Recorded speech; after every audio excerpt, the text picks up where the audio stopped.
Hi, this is Santosh. Welcome to English Abaca. நம்ம இன்னைக்கு class 12 இங்கிலீஷ்ல இருக்கக்கூடிய Vistas chapter 1 the third level உடைய லைன் பை லைன் எக்ஸ்பிளனேஷன்ஸ் தான் பார்க்க போறோம். நம்ம இதுக்கு முன்னாடியே the third level உடைய சம்மரியை ஒரு மூவி மாதிரி பார்த்துட்டோம். நீங்க அந்த வீடியோவை பார்த்துட்டு இப்போ லைன் பை லைன் பாத்தீங்கன்னா உங்களுக்கு இன்னும் பெட்டரா அண்டர்ஸ்டாண்ட் ஆகும். சரி வாங்க ரொம்ப பேசாம லைன் பை லைன் எக்ஸ்பிளனேஷன்ஸ் போயிடலாம். The third level was written by Jack Finney. நீங்க புக் எடுத்து உங்க கையில வச்சுக்கோங்க. ஏன்னா டிஃபிகல்ட் வேர்ட்ஸ் நான் எக்ஸ்பிளைன் பண்ணும்போது நீங்க அதை அண்டர்லைன் பண்ணி அந்த புக்லயே எழுதி வச்சுக்கிட்டீங்கன்னா நெக்ஸ்ட் டைம் நீங்க ரீட் பண்றதுக்கு உங்களுக்கு ஈஸியா இருக்கும். சரி வாங்க லைன் பை லைன் பார்த்துடலாம். The presidents of New York Central and the New York, the New Haven and Hartford railroads will swear on a stack of timetables that there are only two.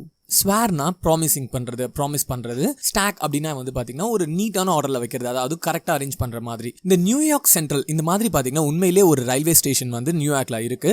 So அங்க இருக்கிறவங்க எல்லாருமே என்ன சொல்லுவாங்கன்னா அங்க 2 railway station, அதாவது 2 compartment தான் இருக்குன்னு சொல்லுவாங்க. ஏன் அந்த ரயில்வேஸோடைய டைம் டேபிள்ல கூட 2 லெவல்ஸ் தான் இருக்குன்றது கொடுப்போம். அந்த டைம் டேபிள்லாம் என்னன்னு பாத்தீங்கன்னா அது ஒரு இம்பார்ட்டன்டான டாக்குமெண்ட். எல்லா ரயில்வேஸ்லயுமே வெளியில போட்டிருப்பாங்க பாத்தீங்களா, அது அந்த ட்ரெயின் எங்க இருந்து எங்க போகும் அப்படின்ற எல்லா டீடைல்ஸும் இருக்கும் இல்லையா. ஸோ அதுதான் அவங்க சொல்றாங்க. Next, but I say there are 3 because I have been on the 3rd level of the Grand Central Station. Yes, I have taken the obvious step. I talked to a psychiatrist friend of mine among others. இந்த படத்துல ஐன்றது வந்து நம்ம protagonist Charlie தான். அதுக்கு அப்புறம் தான் அவருடைய name சொல்லுவாங்க. ஸோ நம்ம புரோட்டகனிஸ்ட்னே சொல்றேன். இந்த இவர் வந்து என்ன சொல்றாருன்னா எல்லாரும் 2 தான் சொல்லுவாங்க, ஆனா நான் 3 பிளாட்ஃபார்ம் இருக்குன்றதை நான் நினைக்கிறேன். ஏன்னா அந்த 3வது பிளாட்ஃபார்முக்கு நான் போயிருக்கேன் அப்படின்றத சொல்றாரு. பட் மற்றவங்க யாருமே இதை நம்பல. அதனால நானே வந்து என்னுடைய சைக்காட்ரிஸ்ட் வந்து ஒரு ஃப்ரெண்ட் இருக்காரு. ஸோ அவர்கிட்ட கன்சல்ட் பண்ண இந்த மாதிரி ஏன் இந்த மாதிரி எனக்கு நடந்தது அப்படின்னு சொல்லிட்டு கேட்டாருன்றத சொல்றாரு. I told him about the 3rd level at Grand Central Station, but he said it was a waking dream wish fulfillment. He said I was unhappy. இங்க waking dream wish fulfillment அப்படின்னா என்னன்னு பார்த்தீங்கன்னா often what we see and consider as reality. நம்ம ஒரு விஷயம் நடக்கணும்னு நினைச்சிட்டே இருப்போம். அது நடக்கலனாலுமே சில நேரத்தில் வந்து நமக்கு அது ரியாலிட்டியா தோணிடும் இல்லையா. ஸோ அதுதான் வந்து அந்த சைக்காட்ரிஸ்ட் ஃப்ரெண்ட் சொன்னாருன்றது சொல்றாங்க. ஸோ நம்ம ஹீரோ இந்த 3rd லெவலை பத்தி அவருடைய சைக்காட்ரிஸ்ட் ஃப்ரெண்ட் கிட்ட வந்து சொல்றாரு. இந்த மாதிரி வந்து கிராண்ட் சென்ட்ரல் ஸ்டேஷன்ல நான் 3வது ஒரு லெவல் பார்த்தேன், ஆனா அங்க 2 தான் இருக்கு, ஆனா நான் 3வது ஒரு லெவல் பார்த்தேன் அப்படின்றத சொல்லும் பொழுது அந்த சைக்காட்ரிஸ்ட் ஃப்ரெண்ட் என்ன சொல்றாருன்னா இது ஒரு ட்ரீமா இருக்கும், நீ வந்து ரொம்ப வந்து அன்ஹாப்பியா இருக்க, அதனால வந்து நீ அப்படி பார்க்கணும்னு நினைச்சிருக்கிறதால உன் மைண்ட் வந்து அது வந்து ஒரு வேக்கிங் ட்ரீம் விஷ் ஃபுல்ஃபில்மெண்ட் மாதிரி நடந்திருக்கு, பட் அது உண்மையா நடக்கல அப்படின்றத வந்து இந்த சைக்காட்ரிஸ்ட் ஃப்ரெண்ட் நம்ம ஹீரோ கிட்ட சொல்றாரு. That made my wife kind of mad, but he explained that he meant that modern world is full of insecurity, fear, war, worry and all the rest of it, and that I just wanted to escape. Kind of mad அப்படின்னா என்னன்னு பார்த்தீங்கன்னா very angry. So இந்த psychiatrist சொன்னதை வந்து என்னுடைய wife, இவங்களுக்கு வந்து நம்ம ஹீரோவுக்கு வந்து ஒரு ஒய்ஃப் இருக்காங்க, அவங்க நேம் லூயிஸா. ஸோ அதுவுமே வந்து இதுக்கு அப்புறம் தான் வந்து சொல்லுவாங்க. பட் நம்மளுடைய ஹீரோ நேம் வந்து சார்லி, அவருக்கு ஒரு 31 வயசு ஆகுது. அந்த ஹீரோயின் நேம் வந்து லூயிஸா. அதுக்கடுத்து வரக்கூடிய கேரக்டர்ஸ் நேம்லாம் அப்கமிங்ல பார்த்துடலாம். இப்போ என்ன சொல்றாங்க, இந்த டாக்டர் வந்து இது மாதிரி சொல்லிட்டார் இல்லையா, சைக்காட்ரிஸ்ட் வந்து இது மாதிரி உன்னுடைய கற்பனை அப்படின்றது சொன்னதை பண்ணி இவனுடைய ஒய்ஃபுக்கு வந்து ரொம்ப கோவம் வருது. ஏன் இந்த மாதிரி பண்ற அப்படின்னு சொல்லிட்டு நம்ம சார்லி மேல கோவம் வருது. ஆனா இதை வந்து என்ன சொல்றாரு டாக்டர் அப்படின்னா, இவருக்கு நம்ம ஹீரோவுக்கு வந்து பாத்தீங்கன்னா இந்த மாதிரி ஒரு இன்செக்யூரிட்டியான இந்த மாடர்ன் வேர்ல்டே வந்து பாத்தீங்கன்னா ஒரு இன்செக்யூரிட்டி, ஃபியர், வார் இந்த மாதிரியான லைஃப் ஸ்டைல்ஸ் வந்து நம்ம ஹீரோவுக்கு பிடிக்கல. இதுல இருந்து அவர் எஸ்கேப் ஆகணும்னு நினைக்கிறாரு, இந்த மாதிரி ஒரு பேட் எமோஷன்ஸ்ல இருந்து. அதனால தான் அவருக்கு இந்த மாதிரி தோணி இருக்கு அப்படின்றத வந்து சைக்காட்ரிஸ்ட் ஃப்ரெண்ட் சொல்லியிருக்காரு. இதை கேட்டதுமே நம்மளுடைய ஹீரோ சார்லியோட ஒய்ஃப் வந்து கொஞ்சம் கோவப்படுறாங்க. Well, who doesn't? Everybody I know wants to escape, but they don't wander down in any 3rd level at Grand Central Station. Wander அப்படின்னா என்னன்னு பாத்தீங்கன்னா வாக். நம்ம சைக்காட்ரிஸ்ட் ஃப்ரெண்ட் இது எல்லாமே அவருடைய இமேஜினேஷன் சொன்னதால நம்ம ஹீரோ என்ன சொல்றாரு, இல்ல எல்லாருமே இந்த மாதிரி ஒரு பேட் எமோஷன்ஸ்ல தான் இருக்காங்க, ஆனா யாருமே 3rd லெவல் போல, நான் மட்டும் தான் போயிருக்கேன். சோ என்ன சொல்ல வராரு நம்ம ஆத்தர்னு பாத்தீங்கன்னா இவர் உண்மையிலேயே அந்த 3rd லெவல் போயிட்டு வந்தேன் அப்படின்றத வந்து இந்த இடத்துல கிளைம் பண்றாரு. But that's the reason, he said, and my friends all agreed. Everything points to it. They climbed my stamp collecting, for example. That's a temporary refuge from reality. Refugeனா என்னன்னா to escape, to be away, அதாவது தூரமா இருக்கிறது அப்படின்றது மாதிரி அர்த்தம். இது எல்லாமே வந்து நம்ம ஹீரோ வந்து ஒரு வாய்ஸ் ஓவர் கொடுக்குற மாதிரி தான். சைக்காட்ரிஸ்ட் என்ன சொல்றாருன்னா, உனக்கு இந்த மாடர்ன் வேர்ல்டா இருக்க பிடிக்கல, அதனால தான் இந்த டைம் டிராவல் பண்ண மாதிரி இந்த 3rd லெவல் போனேன் அப்படின்ற மாதிரி உனக்கு தோணி இருக்கு அப்படின்றத வந்து சொல்றாரு. ஆனா நம்மளுடைய சார்லியோடைய எல்லா ஃப்ரெண்ட்ஸுமே அதை அக்செப்ட் பண்ணிக்கிறாங்க. அவரு சொல்றதுதான் உண்மைன்னு எல்லாருமே அக்செப்ட் பண்ணிக்கிறாங்க. அது மட்டும் இல்லாம நம்ம சார்லிக்கு வந்து ஒரு பழக்கம் இருக்கு. என்னன்னா ஒருத்தங்களுக்கு ஒரு விதமான ஹாபிஸ் இருக்கும் இல்லையா. நம்ம சார்லிக்கு வந்து என்னன்னு பாத்தீங்கன்னா இந்த ஸ்டாம்ப் கலெக்டிங், ஸ்டாம்ப் எல்லாம் வந்து கலெக்ட் பண்ணி வைப்பாரு. ஸோ அது வந்து அந்த மாதிரி கலெக்ட் பண்றது வந்து என்ன சொல்றாங்க மற்றவங்கன்னா, உனக்கு எனக்கு இந்த மாதிரி ரியாலிட்டியில இருக்க பிடிக்கல, அதனால உன்னை நீயே பிஸியா வச்சுக்கிறதுக்காக தான் இந்த மாதிரி ஸ்டாம்ப் கலெக்டிங் அதெல்லாம் பண்ணிட்டு இருக்க அப்படின்றத வந்து எல்லாரும் சொல்றாங்க. Well, maybe, but my grandfather didn't need any refuge from reality. Things were pretty nice and peaceful in his days, from all I heard, and he started my collection. இப்போ நம்ம hero என்ன சொல்றாருன்னா, என்னுடைய கிராண்ட் ஃபாதர் கூட தான் இந்த stamp collection பண்ணிட்டு இருந்தாரு. அப்போ வந்து பார்த்தீங்கன்னா லைஃப் வந்து ரொம்ப பீஸ்ஃபுல்லாக தான் இருந்தது. அவரும் எஸ்கேப் ஆகணுன்றதால தான் இந்த ஸ்டாம்ப் கலெக்ஷனுக்குள்ள வந்தாரா. நம்மளுடைய ஹீரோ என்ன சொல்ல வராருன்னா, இந்த ஸ்டாம்ப் கலெக்ட் பண்ணுறதுக்கும் இந்த ரியாலிட்டிலேருந்து எஸ்கேப் ஆகிறதுக்கும் எந்த சம்மந்தமும் கிடையாது. இவர் உண்மையிலேயே அந்த தேர்ட் லெவல் போயிட்டு வந்தேன்றதை மறுபடியும் கிளைம் பண்ணுறாரு. It's a nice collection too. Blocks of 4 of practically every US issue. First day covers and so on. President Roosevelt collected stamp too, you know? நம்ம ஹீரோ என்ன சொல்றாருன்னா, இது வந்து எல்லாருமே பண்றது தான். நான் ஏன் நம்மளுடைய பிரசிடென்ட் ராஸ்வெல்ட் கூட இதை வந்து ஸ்டாம்ப் கலெக்ஷன்ஸை வந்து ஒரு ஹாபியா வச்சுட்டு இருந்தாரு. ஸோ அதுக்கு இதுக்கும் வந்து சம்மந்தம் கிடையாதுன்றத வந்து நம்ம ஹீரோ சொல்றாருங்க. Anyway, here's what happened at Grand Central. One night last summer, I worked late at the office. I was in a hurry to get uptown to my apartment. So I decided to take the subway from the Grand Central because it's faster than the bus. இப்போதான் நம்ம hero வந்து அவருக்கு என்ன நடந்ததுன்ற அந்த கதையை வந்து சொல்ல போறாரு. ஒரு நாள் நம்ம ஹீரோ வந்து அவரோட ஆஃபீஸில் ஒர்க் பண்ணிட்டு கொஞ்சம் லேட் ஆயிடுச்சு. ஸோ அவர் வீட்டுக்கு போகும்போது பஸ்ஸில் போனால் லேட் ஆயிடும்னு சொல்லிட்டு ட்ரெயினில் போகலான்னு முடிவு பண்றாரு. ஸோ ட்ரெயினில் போறதுக்காக கிராண்ட் சென்ட்ரல் ஸ்டேஷனுக்கு போறாரு. Now I don't know why this should have happened to me. I just an ordinary guy named Charley, 31 years old, and I was wearing a tan gabardine suit and a straw hat with a fancy band. I passed a dozen men who looked just like me. The tan என்றது வந்து ஒரு dark colour, உங்களுக்கு தெரியும். gabardine என்றது வந்து ஒரு type of cloth. So நம்ம hero என்ன சொல்றாருன்னா, என்ன மாதிரி எவ்வளோ பேர் இருக்காங்க, எனக்கு மட்டும் ஏன் அப்படி நடக்கணும்? நான் ஒரு ஆர்டினரி காய், ஒரு பேர் சார்லி, 31 வயசு ஆகுது, இவ்வளோ பேர் இருக்காங்க, நான் இவ்வளோ பேரை பார்த்தேன், ஆனால் யாருக்குமே நடக்காம எனக்கு மட்டும் ஏன் இந்த மாதிரி நடந்திருக்கு அப்படின்றது வந்து நம்ம ஹீரோ சொல்றாரு. And I wasn't trying to escape from anything. I just wanted to get home to Louisa, my wife. I turned into Grand Central from Vanderbilt Avenue and went down the steps to the first level, where you can take trains like the 20th century. நம்ம hero என்ன சொல்றாருன்னா, நான் இதுலயும் தப்பிக்கலாம்னு நினைக்கல, நான் just வேண்டர்பில்ட் அவென்யூல இருக்கக்கூடிய என்னுடைய வீட்டுக்கு தான் போகணும்னு நினைக்கிறேன், என்னுடைய ஒய்ஃப் லூயிஸாவை பார்க்கறதுக்கு. அதனால தான் இந்த கிராண்ட் சென்ட்ரல் ஸ்டேஷனுக்கு வந்திருக்கேன் ட்ரெயின்ல போறதுக்காக அப்படின்றத சொல்றாரு. Then I walked down another flight to the second level, where the suburban trains leave from. Ducked into an arched doorway, heading for the subway, and got lost. Ducked அப்படின்னா என்னன்னா குனிஞ்சு போறது தான். ஸோ நம்ம ஹீரோ என்ன சொல்றாருன்னா, அவருடைய வீட்டுக்கு போறதுக்காக ட்ரெயின்ல ஆக்சுவலி ஃபர்ஸ்ட் லெவல் இருந்து செகண்ட் லெவலுக்கு வராரு. இந்த கிராண்ட் சென்ட்ரல் ஸ்டேஷன் வந்து பாத்தீங்கன்னா லெவலா இருக்கும். ஃபர்ஸ்ட் லெவல் இருக்கும், அதுக்கு ஸ்டார் கேஸ்ல போனா அதுக்கு அடுத்து செகண்ட் லெவல் இருக்கும். அதுதான் அவர் சொல்றாரு. இந்த ஸ்டார் கேஸ்ல வந்து செகண்ட் லெவலுக்கு வராரு, ஃபர்ஸ்ட் லெவல்ல இருந்து செகண்ட் லெவலுக்கு வராரு. அந்த டோர் வந்து பாத்தீங்கன்னா கொஞ்சம் கம்மி, ஹைட் கம்மியா இருக்கிறதால அதுல குனிஞ்சு போறாரு அப்படின்றத சொல்றாரு. That's easy to do. I have been in and out of Grand Central hundreds of times, but I'm always bumping in new doorways and stairs and corridors. Bumping into na come across, அங்க வர்றது அப்படின்றது அர்த்தம். So இங்க என்ன சொல்றாருன்னா, இந்த grand central ஸ்டேஷனுக்கு வந்து ஒரு 100 தடவைக்கு மேல வந்திருக்கேன் அப்படின்னு சொல்றாரு. ஆனா இப்போ ஒரு பார்க்கக்கூடிய ஸ்டார் கேஸ், காரிடோர்ஸ், டோர்ஸ் எல்லாமே வந்து பாத்தீங்கன்னா ஒரு மாதிரி வித்தியாசமா இருக்கு அப்படின்றத சொல்றாரு. ஸோ அவருக்கு எங்கேயோ தொலைஞ்சு போன மாதிரி தோணுது அப்படின்றதையும் சொல்றாரு. ஸோ நம்ம ஹீரோ என்ன சொல்றாருன்னா, இந்த டனலுக்குள்ள போனா டிஃப்ரெண்டான பிளேசஸ்க்கு வந்து சில நேரத்தில் லீட் பண்ணுது அப்படின்றத சொல்றாரு. அதாவது ஒரு தடவை இந்த லாபிக்குள்ள போகும்போது ரோஸ்வெல்ட் ஹோட்டல் வழியா வெளில வந்தேன் அப்படின்றதையும் சொல்றாரு. நம்ம ஹீரோ என்ன சொல்ல வராருன்னா, இந்த காரிடோர்ஸ், டோர்ஸ் அண்ட் டனல்ஸ் இது எல்லாமே வந்து பாத்தீங்கன்னா ரொம்ப கன்ஃபியூசிங்கா இருக்கும், இந்த எக்ஸிட் பாயிண்ட்ஸ்லாம் எங்க போகுதுன்னே தெரியல அப்படின்றத சொல்றாரு. Sometimes I think Grand Central is growing like a tree, pushing out new corridors and staircases like roots. There is probably a long tunnel that nobody knows about, feeling its way under the city right now, on its way to Times Square and maybe another to Central Park. நம்ம hero என்ன சொல்றாருன்னா, ஒரு சில நேரம் வந்து இந்த grand central ஸ்டேஷனை பார்க்கும்போது ஒரு மரம் மாதிரி தோணுதான். ஏன்னா அதோடைய காரிடோர், ஸ்டார் கேட்ஸ், டனல் இதெல்லாம் வந்து பார்த்தீங்கன்னா ரூட் மாதிரி வளர்ந்துட்டே போகுது ஒரு நாளைக்கும் அப்படின்றத சொல்றாரு. இதில் இருக்கக்கூடிய அந்த டனல்ஸ்லாம் எங்கே போய் முடிய போகுதுன்னே தெரியல. மக்களுக்குள்ள ஒரு பேச்சு இருக்கான். என்னன்னா, இந்த டனல்ஸ்லாம் வந்து பார்த்தீங்கன்னா வந்து ஒரு டைம் டிராவலர் மாதிரி எங்கேயாவது போய் முடியும், இந்த டனல்லாம் வந்து டைம் ஸ்கொயர் மாதிரி எங்கேயாவது போய் முடியும் அப்படின்றத வந்து மக்களுக்குள்ள பேசிக்கிறாங்க அப்படின்றத வந்து நம்ம ஹீரோ சொல்றாரு. சில நேரத்தில் இந்த டனல் வந்து சென்ட்ரல் பார்க்கு கூட போய் லீட் ஆகுது அப்படின்றதையும் சொல்றாரு. And maybe because for so many people thought that years Grand Central has been an exit, a way of escape. Maybe that's how the tunnel I got into, but I never told my psychiatrist friend about that idea. இங்க நம்ம hero என்ன சொல்றாருன்னா, ப்ரீவியஸா இதுக்கு முன்னாடி நிறைய people வந்து இந்த grand central ஸ்டேஷன்ல இருந்து வந்திருக்காங்க. இந்த கிராண்ட் சென்ட்ரல் ஸ்டேஷன் வந்து ஒரு வே ஆஃப் எஸ்கேப் அப்படின்றது வந்து இதுக்கு முன்னாடி இருக்க பீப்புள்லாம் சொல்றாங்களாம். ஆனா நம்ம ஹீரோ இதை வந்து அவருடைய சைக்காட்ரிஸ்ட் ஃப்ரெண்டு கிட்ட சொல்லவும் கூடாதுன்னு நினைக்கிறாரு.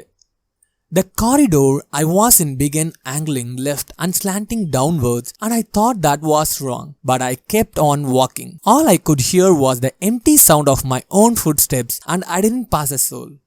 Slanting அப்படின்னா வந்து ஸ்லோப்பிங், ஆங்கிளிங் அப்படின்னா பெண்டிங். ஆக்சுவலி இந்த ஸ்டேர் கேஸ் வந்து இப்படி கோணச்சலாக போகும் இல்லையா, அதுதான் சொல்கிறாங்க. டிடன்ட் கிராஸ் த சோல் அப்படின்னா யாரையுமே மீட் பண்ணலை, வேற யாருமே இல்லை, இவரை தவிர மனிதர்கள் வேற யாருமே இல்லைன்றது சொல்கிறாரு. நம்ம ஹீரோ என்ன சொல்கிறாருன்னா, இப்போ அந்த தேர்ட் லெவல், அதாவது இன்னொரு டனலுக்குள்ளே போகும்போது அந்த ஸ்டேர் கேஸ், அந்த ஸ்டெப்ஸ் வந்து பார்த்தீங்கன்னா ஒரு மாதிரி டிஃப்ரெண்ட்டாக இருக்குது அப்படின்றத சொல்கிறாரு.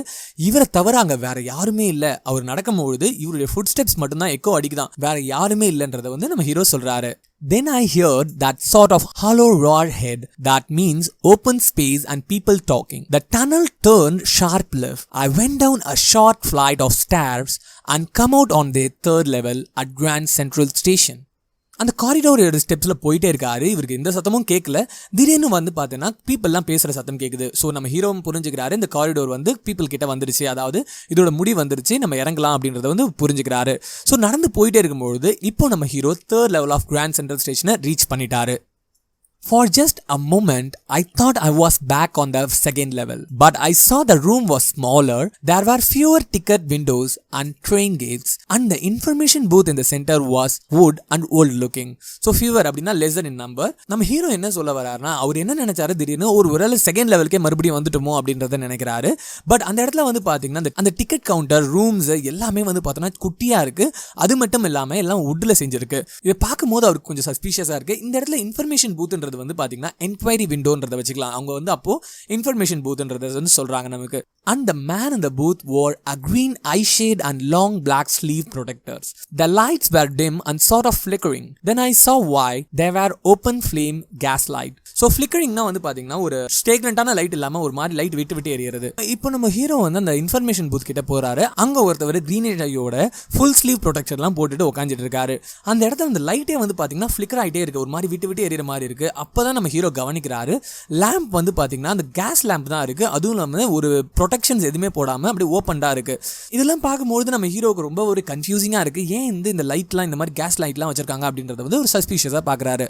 There were brass spittoons on the floor, and across the station a glint of light caught my eye. A man was pulling a gold watch from his vest pocket. He snapped open the cover, glanced at his watch and frowned. அதாவது frowned அப்படின்னா என்னன்னு பார்த்தீங்கன்னா ஒரு முகம் சுளிக்கிறது அப்படின்றத வைக்கலாம். ஸ்பிட்டூன்ஸ்னா வந்து the pot for spitting. ஸ்பிட்டூன்ஸ் அந்த நாட்டமெல்லாம் வச்சிருப்பாருல சொம்பு, அது மாதிரி இருக்கும். வந்து கிளிண்ட்னா வந்து இந்த ஷைன், அதாவது ஃபிளாஷ் அடிக்கிறது கண்ணில். ஸோ இங்கே என்ன சொல்றாருன்னா, நம்ம ஹீரோ வந்து அந்த இடத்துல கூட ஸ்பிட்டூன்ஸ்லாம் பார்க்குறாரு. இந்த பிராஸ்லேயே செய்யப்பட்ட ஸ்பிட்டூன்ஸ் பார்க்குறாரு. அங்கே இருக்கக்கூடிய லைட்லாம் இவர் கண்ணில் ரொம்ப வெளிச்சமா ஃபிளாஷ் அடிக்கிற மாதிரி இருக்கான். அங்க ஒரு மேன் ஒருத்தர் நின்றுட்டு இருக்காரு. அவர் நம்ம ஹீரோ கவனிக்கும் பொழுது அவர் வந்து ஒரு கோல்டு வாட்ச் எடுக்கிறாரு. பாக்கெட்ல இருந்து ஒரு கோல்டு வாட்ச் எடுத்து அந்த டைமை பார்த்துட்டு கோவப்படுறாரு. ஸோ இங்க யூஸ் பண்ணிருக்கக்கூடிய எல்லா பொருளுமே பாத்தீங்கன்னா ஓல்டன் டைம்ஸ்ல யூஸ் பண்ணது.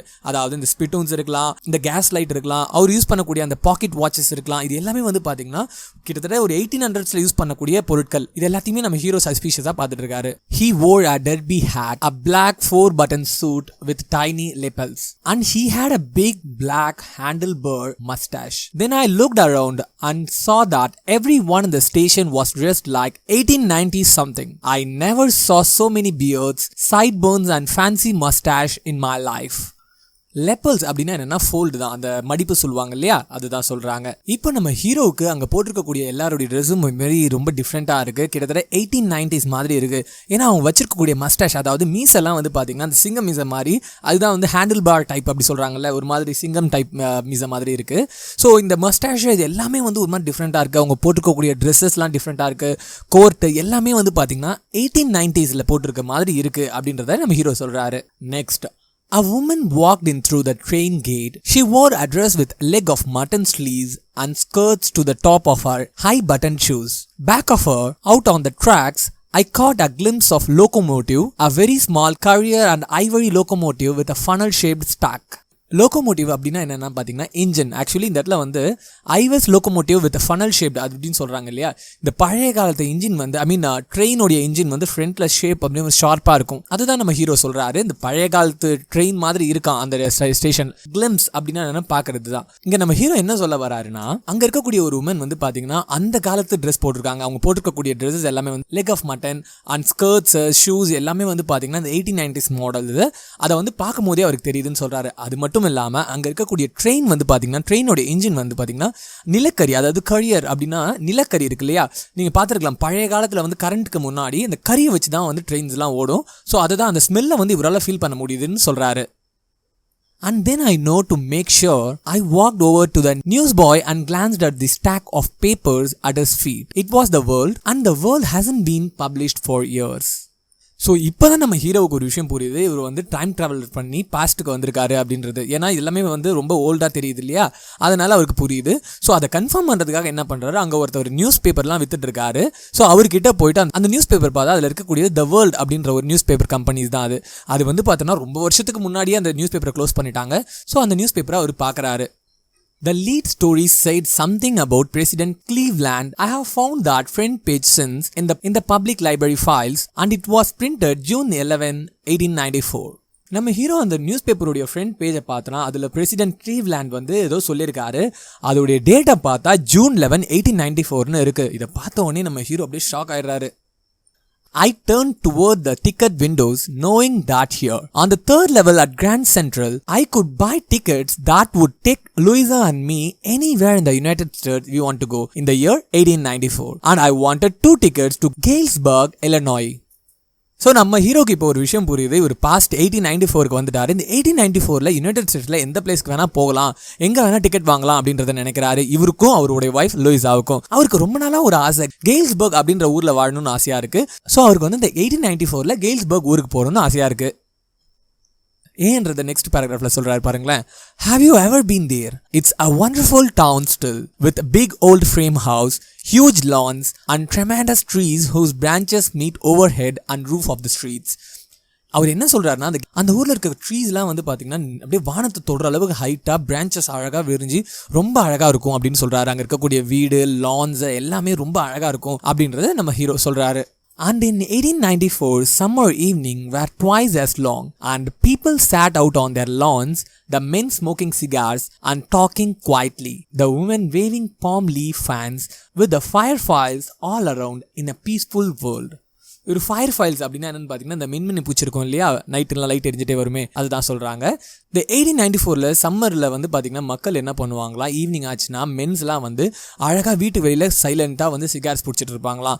உமன்ஸ் வந்து பார்த்திங்கன்னா இந்த பாம் லீஃபை வந்து ஃபேன் மாதிரி யூஸ் பண்ணிப்பாங்க அப்படின்னு சொல்கிறாரு. இந்த மின்மினி பூச்சிலாம் அழகாக பறக்கும் அப்படின்னு சொல்லிட்டு அந்த கெய்ல்ஸ்பர்க் ஊரை அழகாக டிஸ்கிரைப் பண்ணிட்டு இருக்காரு நம்ம ஹீரோ. ஏன்னா அவருக்கு அது ஊர் ரொம்ப பிடிக்கும். அங்கே தான் ஒரு டிக்கெட் வாங்குறதுக்காக பிளான் பண்ணிட்டு இருக்காரு. To be back there with the First World War still 20 years off and the World War II over 40 years in the future. I wanted 2 tickets for that. So நம்ம ஹீரோ இங்கே என்ன சொல்கிறாருன்னா, இந்த first actually இப்போ அவர் இருக்கிறது வந்து பார்த்தீங்கன்னா 1894, இங்கேருந்து கிட்டத்தட்ட ஒரு 20 இயர்ஸ் இருக்குது ஃபர்ஸ்ட் வேர்ல்டு வாருக்கு, 40 இயர்ஸ் இருக்குது செகண்ட் வேர்ல்டு வாருக்கு. ஸோ அவர் வந்து பார்த்தீங்கன்னா நிம்மதியாக இருக்கலாம், ஸோ அந்த ஊருக்கு போனால் கெய்ல்ஸ்பர்க்கு போனால் நிம்மதியாக இருக்கலாம்னு சொல்லிட்டு 2 டிக்கெட் போயிட்டு அந்த டிக்கெட் கவுண்டரில் கேட்குறாரு. The clerk figured the fare.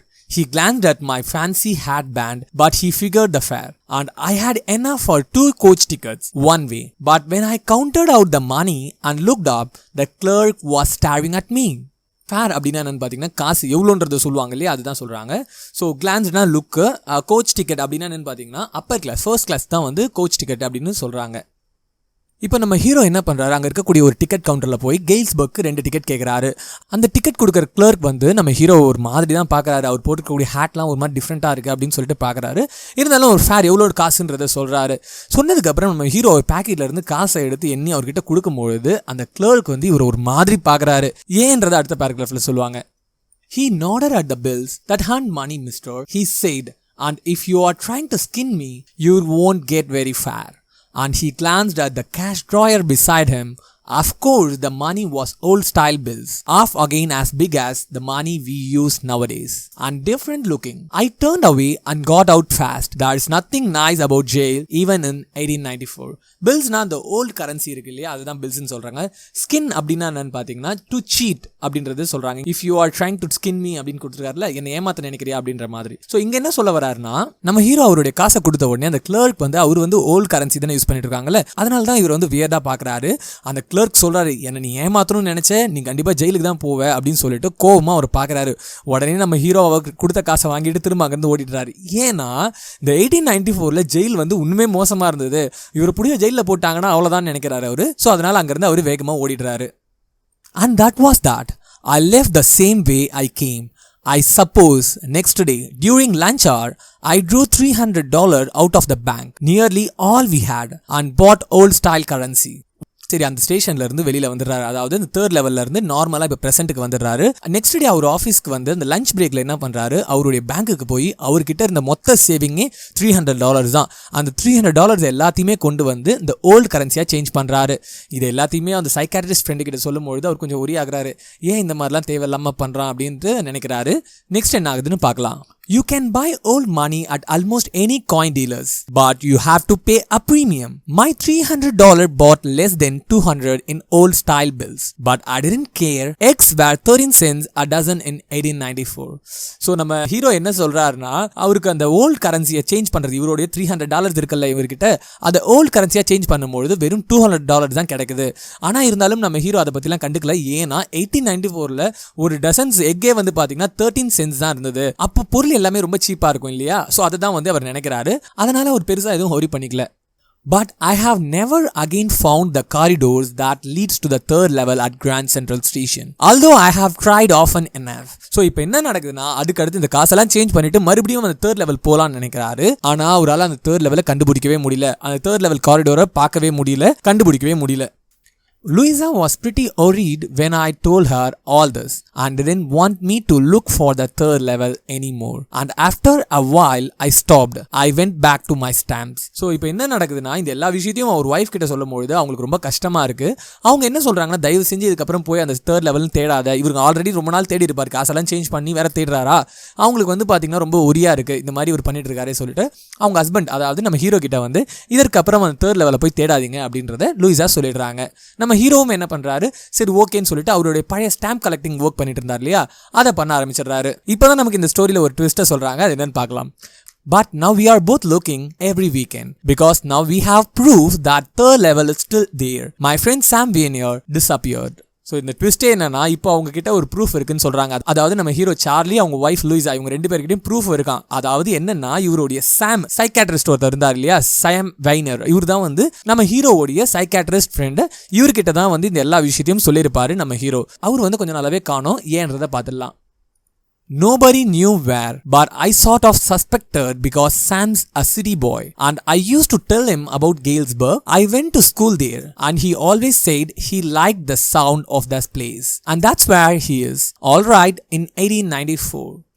நம்ம ஹீரோவுக்கு வந்து என்ன டவுட்டாக இருக்குன்னா, இந்த சாம் வந்து ஒரு சிட்டி பாய் தான், அவர் சிட்டிலே தான் வளர்ந்துருக்காரு இந்த சாம் சைக்காட்ரிஸ்ட். ஆனால் நம்ம ஹீரோ வந்து எப்போவுமே அந்த கேல்ஸ்பர்கில் வந்து ஸ்கூல் படிச்சிருப்பாரு. அதனால் இந்த கேல்ஸ்பர்க் ஊரை பற்றி அழகாக சொல்லிட்டு இருக்கும்போது இந்த சாம் சைக்காட்ரிஸ்ட் அவருக்கு வந்து இந்த ஊர் ரொம்ப பிடிச்சிருக்கு அப்படின்னு நினைக்கிறாரு. ஸோ நம்ம ஹீரோ சார்லி என்ன நினைக்கிறாருன்னா, இந்த சாம் சைக்காட்ரிஸ்ட் வந்து பாஸ்ட்டுக்கு 1894 கேல்ஸ்பர்க்கு போயிட்டு இருப்பாரோ அப்படின்னு சஸ்பெக்ட் பண்ணுறாரு நம்ம hero. Because one night, fussing with my stamp collection, I found, well, do you know what a first day cover is? When a new stamp is issued, stamp collectors buy some and use them to mail envelope to themselves on the very first day of sale. And the postmark proves the date. The envelope is called a first day cover. They are never opened. You just put blank paper in the envelope. The fussing அப்படின்னா என்னன்னு பார்த்தீங்கன்னா, going through without any purpose. சும்மா எடுத்து பார்ப்பாங்க இல்லையா, நம்ம ஏதாவது ஒன்று வாங்கி வச்சிருக்கோம், நம்ம பிடிக்கும் அப்படின்னு பார்த்தோன்னா சும்மா அதை எடுத்து பார்ப்போம் இல்லையா, அதுதான் சொல்கிறாங்க. நம்ம ஹீரோவுக்கு வந்து ஏன் வந்து அவர் சாம் வந்து பாஸ்ட்டுக்கு போயிருப்பாருன்னு நினைக்கிறாருன்னா, நம்ம ஹீரோ வந்து ஒரு நாள் வந்து அவருடைய அந்த ஓல்டு ஸ்டாம்ப்லாம் கலெக்ட் பண்ணியிருக்காருல, அதெல்லாம் பார்த்துட்டு இருக்கும்போது ஃபர்ஸ்ட் இதில் நமக்கு ஒரு விஷயம் சொல்ல வைக்கிறாங்க. ஃபர்ஸ்ட் டே கவர்னா என்னன்னு சொல்கிறாங்க. ஃபர்ஸ்ட் டே கவர் அப்படின்னா என்னன்னு பார்த்தீங்கன்னா, ஒரு ஸ்டாம்ப் புதுசாக வருதுன்னா அந்த ஸ்டாம்பை வந்து இந்த ஸ்டாம்ப் கலெக்டர்லாம் என்ன பண்ணுவாங்களா, அந்த ஸ்டாம்பை யூஸ் பண்ணி அதில் எதுவுமே வைக்காமல் ஒரு blank பேப்பரை வச்சுட்டு அவங்களுக்கே அதை அனுப்பிப்பாங்களாம். ஏன்னா அதில் அந்த சீல் குத்தும் பொழுது அது அந்த ஃபர்ஸ்ட் டேவோடைய டேட் இருக்கும் இல்லையா, அதனால் எதுவுமே இல்லாமல் சும்மா ஒரு வெள்ளை பேப்பரை வந்து அவங்களுக்கே அனுப்பிப்பாங்களாம். ஸோ அந்த டேட் மூலயமா அது அன்னைக்கு தான் அவங்க வாங்கியிருக்காங்கன்றதை ப்ரூஃப் பண்ணிக்கிறதுக்காக. அதில் வந்து வெறும் வெள்ளை பேப்பர் மட்டும்தான் இருக்கும். That night, among my oldest first day covers, I found one that shouldn't have been there, but there it was. It was there because someone had mailed it to my grandfather at his home in Galesburg. That's what the address on the envelope said. அவர் அன்றைக்கி night check பண்ணிட்டு இருக்கும்பொழுது அந்த very first day covers வந்து பார்த்தீங்கன்னா ஒரு letter வந்து அவர் வீட்டில் இருக்குது. அந்த லெட்டர் இதுக்கு முன்னாடி அவர் பார்த்ததில்ல, இப்போ தான் பார்க்குறாரு. அந்த லெட்டரில் பார்த்தீங்கன்னா இவங்களுடைய கிராண்ட் ஃபாதர், அதாவது நம்ம ஹீரோவுடைய கிராண்ட் ஃபாதருக்கு அந்த லெட்டர் வந்திருக்கு. அவர் கேல்ஸ்பர்கில் இருக்க முடியாது அந்த அட்ரஸில் வந்திருக்கு. அதை பார்த்துட்டு நம்ம ஹீரோ அதே லெட்டரை எடுத்து பார்க்குறாரு. And it had been there since July 1894. The postmark showed that, yet I didn't remember it at all. The stamp was 6 cent, dull brown, with a picture of President Garfield. Naturally, when the envelope came to Granddad in the mail, it went right into his collection and stayed there till I took it out and opened it. அந்த என்வலப்பில் டேட்டை பார்த்தீங்கன்னா July 18, 1894 இருக்குது. இந்த envelope வந்து இவருடைய grand ஃபாதருக்கு வந்திருக்கு. So இது வந்து இந்த கேர்ஃபீல்டுன்ற ஒரு பிரசிடென்ட் இருக்கும்போது அவருடைய ஃபோட்டோ இருக்குது அந்த ஸ்டாம்பில்.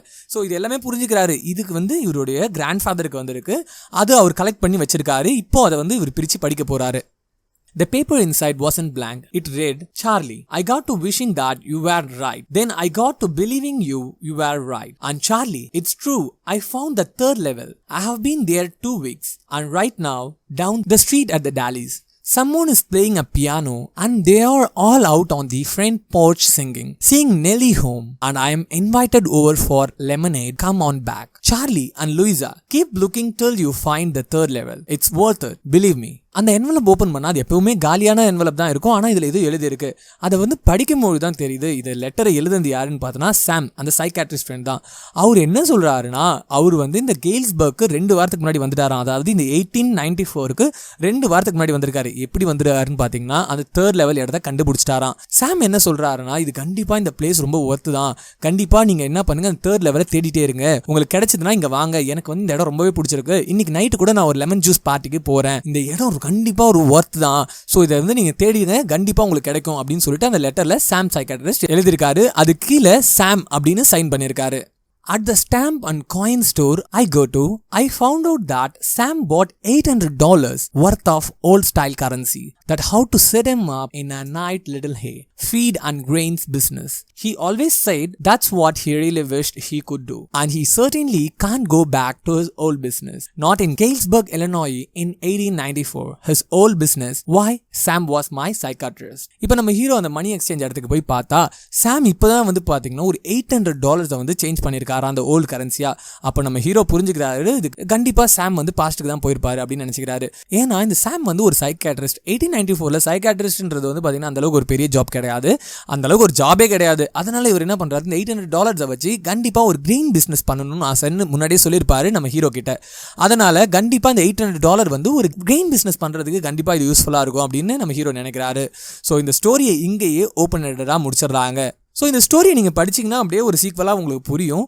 ஆனால் வந்து கடைசியில் வந்து இது உண்மையிலே சாம் வந்து ஒரு கேரக்டர் இருக்காரா அப்படின்றத வந்து கிளியராலாம் நமக்கு சொல்ல மாட்டாங்க. ஸோ நம்ம படிக்கும்பொழுது உங்களுக்கு என்ன புரியுதோ அதுதான் உங்களுடைய எண்டிங். மேக்ஸிமம் வந்து நம்ம சொல்லும்பொழுது எந்த இடத்துலையுமே வந்து இவர் வந்து ஒரு ஆலோசினேஷன் நமக்கு சொல்லலை. ஸோ அதை வந்து நீங்கள் ரீட் பண்ணும்பொழுது உங்களுக்கு எப்படி தோணுதுன்னு பாருங்கள். இது ஒரு டிஃப்ரெண்ட் வெர்ஷன் வந்து இன்டர்நெட்டில் நிறைய கொடுத்துருப்பாங்க. பட் ஒரு பேசிக் வெர்ஷன் என்னன்னா உண்மையிலே சாம் இருந்திருக்காரு, பாஸ்ட்டுக்கு போன மாதிரி தான் நமக்கு சொல்கிறாங்க. ஸோ கண்டிப்பாக இந்த ஸ்டோரி உங்களுக்கு கிளியராகவே புரிஞ்சிருக்கும்னு நான் நினைக்கிறேன். தேங்க்ஸ் ஃபார் வாட்சிங் this video. Have a nice day.